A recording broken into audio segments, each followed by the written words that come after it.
Dear listeners, thank you for your incredible support in helping our channel grow. We're aiming for 1,000 subscribers, so please support us by subscribing and helping us reach this milestone. Now let's start the story. My name is Kevin, and I have a big brother who recently won the lottery. You'd think I'd be celebrating, right? But I'm not, because my brother is a two-timing, backstabbing little jerk. He's always had a crush on my wife, but I never thought she would actually do what she did. She's never been the type to care about money or luxury items. She never even glanced at Louis Vuitton bags or designer clothes. So imagine my shock when I woke up one morning to find out that my brother had won over $1 million. Not Mega Millions type money, but still a life-changing amount. And then, just like that, my wife ran away with him. I found out through Instagram. Yeah, Instagram. There she was, standing next to my brother, all smiles, as if our marriage had never even happened.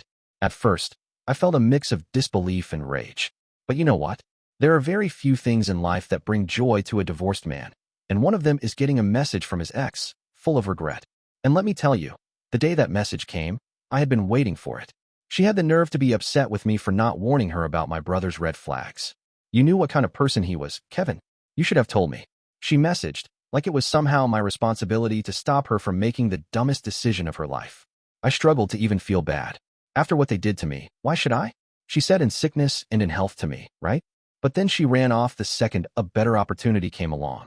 And now, she was seeing my brother for the kind of person he really was. The thing is, I knew this moment was coming. I just didn't know when. My brother was always an arrogant show-off, and 7 months ago, when he first got his winnings, he made it crystal clear that he thought money meant power. I'll never forget that night. We were out with some friends, drinking, when he leaned in and smirked. You know, Kevin, now that I've got money, I can get whatever I want. Even your wife. I laughed. You're dreaming, Caleb. She thinks you're a clown. He raised an eyebrow and pulled out 2 crisp $100 bills. Bet you $200 I can steal her from you. I was 110% certain that he was full of it. My wife and I had love, real love. Money couldn't buy that. I shook my head and took a sip of my drink. Go ahead and try. She'll laugh in your face. How naive was I? Because if there's one thing I learned that day, it's to never say never. Everyone has a price. And my wife's price? It was getting her entire shopping cart cleared. What started as an innocent brunch turned into one of the most humiliating moments of my life. I had been sitting just behind them, close enough to hear everything but unseen by my wife. It hadn't even taken a moment, just one fleeting promise from my brother, that the world would be hers if she left me. He told her he was dead serious, that he could even help finalize the divorce. She would live a luxurious life, have anything she wanted. And to prove he wasn't bluffing, he pulled out his phone and, right then and there, checked out a $5,000 wish list to her Amazon account. I nearly choked on my drink. Surely, my wife couldn't be bought for a mere $5,000. I wasn't rich. I couldn't just drop thousands like that. But I was working hard, and she didn't even know that later that evening, I had planned to surprise her with some incredible news about our future, something I had been working toward for months. But I never got the chance, because my brother's money made the choice for her. I stood up and confronted her immediately. What the hell is this? I demanded. She turned, startled, but then quickly regained her composure. Kevin, relax, she laughed. He's just joking. You know how Caleb is, such a clown sometimes. I wasn't laughing. Then cancel your order. She scoffed and rolled her eyes. Don't be so controlling. If I wanted to leave you for Caleb, I would. My brother smirked, lounging back in his chair with the kind of arrogance that comes from suddenly having more money than sense. See, you don't own her, bro. He turned to my wife with an unmistakable hunger in his eyes. Come on, babe. Leave this loser and marry me. I clenched my fists. I wanted to hit him, to wipe that smug look off his face for even daring to say something like that in front of me. But I didn't. Because before I could even react, my wife smirked at me and said the words that shattered everything. If you can give me the world, I'm in. I stared at her, waiting for the punchline. This had to be a joke. You're messing with me, I said, forcing out a laugh. All right, let's go. Meet me at the car. But she didn't move. Instead, our so-called friends at the table burst into laughter, entertained by the drama unfolding in front of them. And I laughed too, a little, because surely, she wasn't serious. So, I walked away, shaking my head, still believing this was all some ridiculous joke. But she never came to the car. I waited and waited, calling and texting her over and over. No response. The next morning, I woke up to divorce papers sitting on the kitchen counter. I remember taking a sip of my coffee, and the moment the scalding liquid hit my tongue, I realized I couldn't even feel the burn. Because the only thing I felt was disbelief. She was actually serious about leaving me for my brother. As you can imagine, I lost it. I tried to talk to her, but she wouldn't even speak to me. There was no one I could complain to, no family to turn to, just my brother and me. And he was the one who took her from me. I called my brother and called him every name in the book, told him he was making the biggest mistake of his life. You know what he did? He sent me an invoice for the $200 I owed him because he won some stupid bet we made ages ago. Like it was all some kind of joke. But it wasn't a joke. They actually got married. I don't even remember the exact moment I decided to sign the divorce papers. I just woke up one morning, looked at them sitting on my desk, and thought, screw it. I signed my name and sent them off. And you know what? I smiled. Not because I was happy, but because I knew carnage was coming. My brother had no idea what he was doing. He was already overspending, living like a king without a single source of income. It was only a matter of time before everything collapsed around him, and when it did, she'd come running back to me. I was absolutely sure of it, and there was no way in hell I was taking her back. She had already proved exactly where her loyalty lay. 7 months later, I was living my best life. The humiliation of what happened had faded, and I threw myself into my business. The day she walked out, I had been planning to tell her that I'd secured a major investor. Our lives were about to change in a way she never saw coming. But she missed out. She walked away before she could reap the rewards, and I wasn't about to let her back in.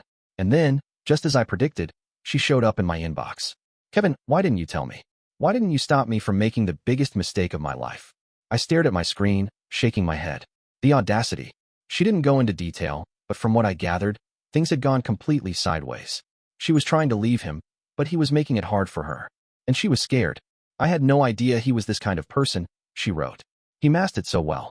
If you ever loved me at all, you should have warned me. Warned her? Was she serious? What was I supposed to do? Tie her to a chair and force her to listen? She made her choice, and now she was dealing with the consequences. I didn't bother telling her what I knew. That my baby brother hadn't been the same since our parents died. That he had been keeping his demons under control for years. But doing that also made his life horrible. He never had any real prospects, and a lot of people, including my wife, considered him a loser. But I knew the truth. I saw what he had been through, so I helped him. I defended him every time. And every single time, I hid his biggest secret from the world because I knew how people would look at him if they knew. It got even harder when he won the lottery. At first, I was happy for him. Finally, he had something good in his life. But I was also worried. I knew how much he craved people's approval, and I knew he'd spend recklessly trying to buy it. I warned him, told him to be careful, but he didn't want to hear it. You don't know anything. Kevin, he snapped at me one night when I tried to talk some sense into him. You've always acted like you're better than me. But look at me now. I have money. I have respect. What do you have? Slowly, he turned into someone I didn't recognize. The brother I had spent my whole life protecting was gone, replaced by a man who thought he was above me. He treated me like I was beneath him, like I was nothing. And still I stayed. I stayed because I needed to keep an eye on him.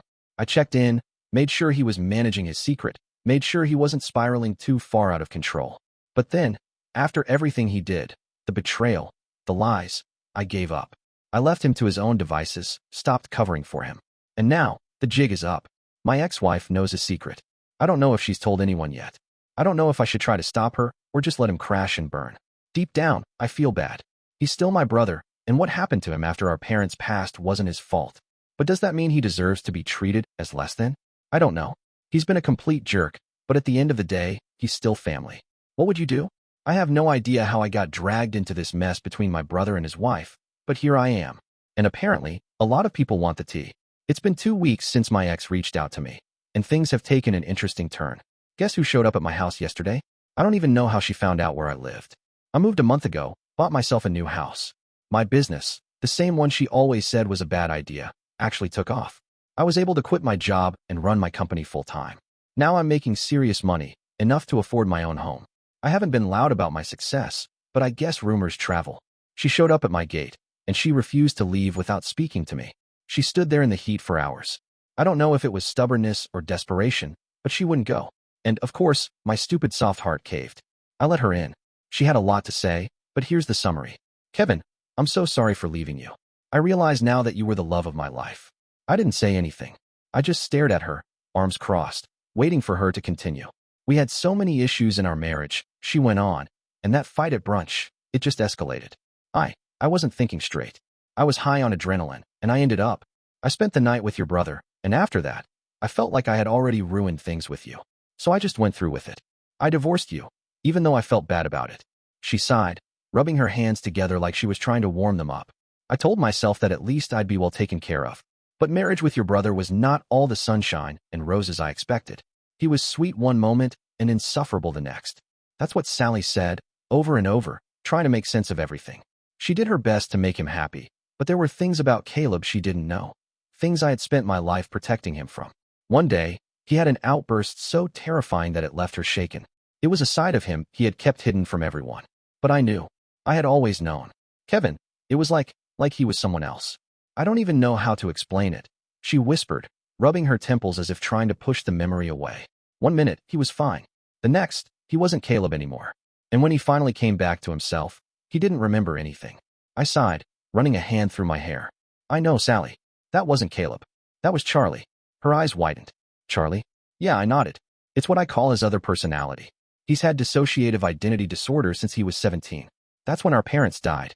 It was too much for him. One morning, he woke up, different. He did things he'd never done before. Then, hours later, he snapped back and had no memory of it. At first, we thought it was stress, but then Charlie started doing worse things. Things that got him kicked out of school. Sally covered her mouth. Oh my God. We took him to a doctor, ran some tests, and they diagnosed him. Therapy helped. Medication helped. It took years, but he learned to recognize the warning signs. He knew when an episode was coming, so he'd isolate himself until he was back to normal. I exhaled, but people in our old town found out. They treated him like a freak, like he should be locked up. It got so bad, we had to leave. We promised we'd never talk about it again. Sally shook her head, tears welling in her eyes. Kevin, why didn't you tell me? Because it wasn't my secret to tell, I said simply. And because he was doing better. He was managing it. Or at least, I thought he was. I had my suspicions that Caleb had stopped therapy and his medication. When he wanted to marry Sally, I was sure it wasn't really him talking. It was Charlie. I confronted him about it. Caleb, tell me the truth. Are you still in therapy? I asked him one night. I don't need it anymore, he snapped. I have more control than ever before. That's not how it works, and you know it, I pushed. You don't get it, Kevin. I know what I'm doing. After that, he refused to speak to me. I tried going behind his back, reaching out to his doctors, hoping to get him help. But I was shocked when they told me he hadn't had an episode in months. He was on some new treatment. I wanted to believe it, but I knew my brother too well. He had been showing signs of both Caleb and Charlie for a while now. But I was pushed away, left with no choice but to wait for Caleb to divorce Sally when it got to be too much. And yet, it never got to be too much. Not until now. As of this moment, Sally is in my living room, refusing to leave until I hear her out. I've been begging her to go. I'm not obligated to help her. Sally, I really think you should go, I say, trying to keep my voice calm. This isn't my problem. Please, Kevin, she pleads, eyes desperate. I don't know who I married. I don't know who he is anymore. Neither do I. I consider calling Caleb to come get her, but then I stop. I don't know who I'd be dealing with. Would it be Caleb? Or would it be Charlie? The jokes write themselves when it comes to my brother and his wife. Both of them are ridiculous, and I regret wasting even a second of my life listening to them complain about each other. How long does it take to get a divorce? If I could get them divorced today, I would be happy. For two people who love making each other miserable, they sure can't seem to leave each other alone. Everything I'm about to tell you is information I learned against my will. Last time my sister-in-law came to my house, she refused to leave. I ended up calling security because I wasn't about to lay a hand on her. Yeah, maybe it was a bit much, but knowing how she can twist any situation to make herself look like the victim, I wasn't about to take any chances. I thought that would be the end of it, that I could finally move on with my life. But no, things were only just beginning. A couple of evenings later, I was at a store, picking up some snacks, when my brother suddenly appeared out of nowhere. He was furious. You conspiring with her now? He demanded, his voice loud enough to make a few people glance our way. I blinked, completely caught off guard. What the hell are you talking about? Don't play dumb, Kevin, he spat. I know she went to your house. You two plotting against me now? Are you serious right now? I scoffed. She showed up uninvited, and I kicked her out. If you're looking for someone to blame, it's not me. But he wasn't listening. His jaw clenched as he shook his head, as if convincing himself that I was lying. You always wanted revenge, didn't you? Well, congrats. You got it. Caleb, I should have never tried to fix things with her. He cut me off. She belongs to the streets. And just like that, he stormed out before I could say another word. A few days later, I found out that he and Sally were actually getting a divorce. He had finally kicked her out, but of course, she wasn't going quietly. Instead, she decided to start a full-blown smear campaign against him, telling everyone he was crazy and had a split personality. When someone sent me a screenshot of her post, I couldn't believe what I was reading. Did she not understand the consequences of what she was doing? Then again, Maybe she didn't care. Either way, I couldn't bring myself to give a damn. Not after the way Caleb had treated me. But then I saw the comments. They were brutal. People were tearing him apart, calling him unstable, dangerous, a freak. It got so bad that the post was taken down within hours. But by then, the damage had been done. My phone wouldn't stop ringing. People calling, texting, asking questions about my brother. It was exhausting. Despite my anger, I started to worry. Was this affecting him? Was he okay? I didn't want to care, but deep down, I knew I still did. So, against my better judgment, I decided to check in on him. And, while I was at it, maybe beg him to get some help. When I finally made it to his house, I immediately regretted coming. The place was a disaster. Empty bottles were scattered everywhere. The whole place reeked, and the air was thick with the stench of alcohol and stale food. My brother was passed out on the sofa, his clothes wrinkled, his face unshaven. It looked like he had been living off takeaway for days. I shook him awake and told him to take a bath. He was groggy, but to my surprise, he actually listened. While he was in the shower, I did my best to clean up, tossing empty bottles into the trash and wiping down the counters. There wasn't much food in the house, but I managed to throw together a sandwich with the little I could find. When he finally emerged from the bathroom, looking slightly less like a man on the verge of collapse, he joined me in the kitchen. For the first time in a long while, we actually talked. And for the first time, he told me the full truth. His life was in shambles. If Sally followed through with the divorce, he was going to be left with nothing. He didn't even have the money to hire a lawyer. Apparently, she had just found out that his bank account was in the negative, and that's what set her off. Why she made that post exposing his disorder. He had managed to get it reported and taken down for bullying, but the damage was already done. Worst of all, he had been close to making a deal that would help him recover his money. It's all gone now, he muttered, rubbing his face. His voice cracked as he continued. I screwed up, Kevin. I should have listened to you when you told me to stop overspending. I didn't want to hear that I was right. I wanted him to get his damn life together. She could ruin you if she's determined enough, I warned him. To my shock, he just laughed. And laughed. Sally? He chuckled bitterly. She's the least of my problems. I stared at him, unsettled by his sudden shift in mood. Then, as if realizing something, he checked the time. Immediately, his entire demeanor changed. His eyes widened in panic, and before I could ask what was wrong, he was practically shoving me toward the door. You need to go, he said urgently. Wait, what? Caleb, what the hell is going on? Just leave, Kevin. His voice was sharp, desperate. His hands trembled as he pushed me out. I hesitated, but the sheer panic in his eyes made my stomach twist. Whatever this was, it wasn't good. But he wouldn't let me stay. He wouldn't even let me near the house after that. Every time I showed up at his gate, he made me leave. He refused to talk, refused to explain. Meanwhile, Sally wouldn't stop blowing up my phone. Remind him about the court dates. She kept texting me. He needs to show up. Why was I even putting myself through this? This was torture. Well, it's been 3 months. And do you know what the reward is for actually giving a damn? Betrayal. I can't believe I fell for such an elaborate hoax. Honestly, I'm almost impressed. But the feeling I'm holding on to right now is pure vindication, because I just found out that most of what I thought I knew was a complete lie. And I lost it. Maybe my reaction was too much. Maybe I could have handled things better. But what do you do when you realize you never even knew your own family? It all started one evening when I began hearing rumors that my brother had posted a message on his social media addressing Sally's allegations and their divorce.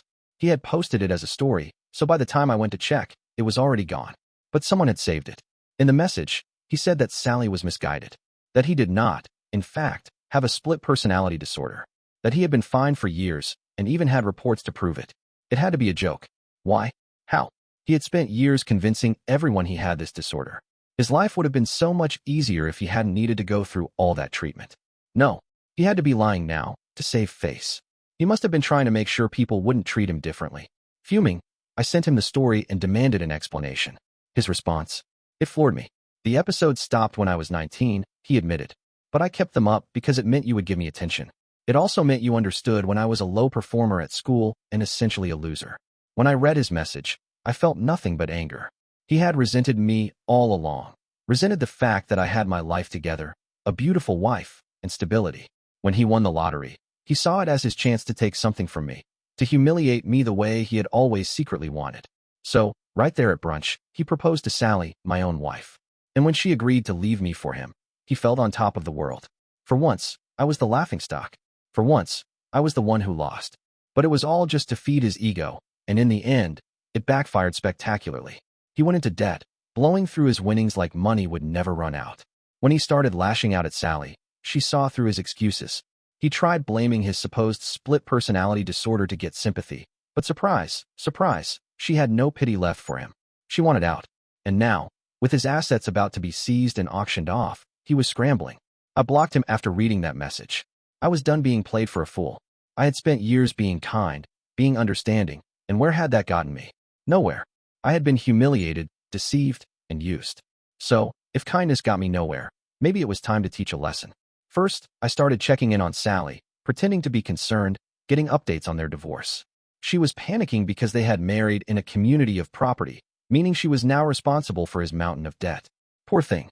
I just don't know what to do. Kevin, she sighed over the phone one evening. I don't have the money to cover this mess. He ruined everything. I know, I murmured, my voice dripping with fake sympathy. But you know, Sally, when all of this is over, you won't have to go through it alone. I let her sit with that thought, just planting the seed. By the time their divorce was finalized, the bank wasted no time organizing an auction for my brother's assets. And I made sure to attend. I bought his favorite car, the one he used to brag about, the one he took Sally on dates with. Then I took her on a date in it. We went to a nice restaurant, just the two of us, and I made sure to send my brother a picture of us in his car. The reaction was immediate. My phone buzzed nonstop. Calls, texts, desperate, furious. Kevin, please. He sobbed over the phone when I finally picked up. You don't understand. I really don't need this right now. My life is over. Please, I need your help. Oh, now you need my help? I asked coldly. She came between us, man. Don't you get it? Sally was the problem. You're making a mistake being with her. She's only gonna bring you down. I let out a short, cruel laugh. I don't care, I said simply. She was my wife, after all. His voice broke. Kevin, please. I hung up. And after the date, I deleted and blocked Sally's number. I had never actually taken her back. I just wanted him to feel even a fraction of the pain he had inflicted on me. Was it too far? Maybe. Did I care? Not even a little. 2 months later, I got a call in the middle of the night. It was the hospital. My brother and Sally had both been admitted with serious injuries. I rushed there in the early morning, my stomach twisting with something I couldn't quite place. When I arrived, I could hardly believe the damage that had been done. My brother was barely recognizable, several broken bones, internal bleeding. The doctors had to put him in a medically induced coma just to save his life. He stayed that way for days. When he finally woke up, he refused to see me. I tried. I really did. I waited outside his room, hoping he'd let me in. I sent messages. Nothing. When he was finally discharged, he didn't say a single word to me before leaving town. I have no idea where he went. Maybe he's running from the people he owed money to. But one thing was clear, he wanted nothing to do with me. Every attempt I made to talk to him was rejected. So I stopped trying. At first, I told myself I'd give it a little more time. Maybe he just needed space. Maybe he'd come around. But deep down, I knew better. He wanted nothing to do with me. And honestly, I felt indifferent. If you asked me whether I still cared, I wouldn't know what to say. Maybe at one point I did. Maybe a part of me always will. But after everything he did, after all the ways he hurt me, how could I still feel anything but exhaustion? I abandoned him for it. Maybe I could have prevented what happened to him. But why would I? He was the one who made those choices, who burned every bridge until there was nothing left. It was never my duty to save him. It still isn't. I have no idea where he is now or what he's doing, but I do know one thing. He's going to have health issues for the rest of his life. The damage done to him wasn't just physical. He won't ever fully recover, and for the rest of his days, he'll be living with the consequences of his own greed. But what still haunts me, what I really can't get over, is the fact that he faked having a split personality for years. It was always his excuse, why he couldn't hold down a job, why he never took responsibility for anything. I defended him so much over the years, always telling people, you don't understand, he's struggling. I stood by him, made excuses for him, fought off every doubt, all while keeping a secret that turned out to be fake. And the worst part? I think it actually made it easier for me to forgive him for stealing my wife. Because in my mind, I wasn't blaming him. I was blaming some imaginary version of him, some other side that didn't really exist. And when I realized it had all been a lie, that there was no excuse, no justification, just pure selfishness, I hated him even more. Speaking of Sally, she got the worst of it. The people he owed money to must have thought she was still his wife because when they went after him, they went after her too. Her body was mostly untouched, but her face was a mess. Bandages covered her for weeks. They had to do reconstructive surgery, but even with all the work they did, she would never look the same again. I was there when they took off the bandages, when she saw herself in the mirror for the first time. Her breath hitched, and for a moment, I thought she might scream. But she didn't. She just stared. A heavy silence filled the room before she whispered, "What am I supposed to do now?" I didn't know what to say. "The money's gone. You're gone. My face is gone. So is your brother," she continued, her voice barely audible. "What do I have left?" I swallowed hard. I had no words of comfort, nothing that would fix what had been done. All I could do was stand there, watching as she broke apart, hoping that somehow my presence would be enough. I kept visiting until she was discharged, and then I never saw her again. It's strange. We live in the same town, but we've never run into each other. I hear things, though. People say she still works here, as a cleaner at one of the big hotels. Sometimes I catch snippets of conversation, someone mentioning her name, saying they saw her. But it's like we exist in different worlds now. And maybe that's for the best. With everything that happened between the three of us, I don't think I could face her. Even now, the memories still sting, and I don't know if I'll ever truly heal from it all. Trusting someone again feels impossible. So here I am, stuck in this big, empty house, surrounded by silence. No joy, no laughter, just me and my thoughts, trying to convince myself that one day, I'll smile again. Dear listeners, please share your thoughts in the comments section below and don't forget to like, share, and subscribe.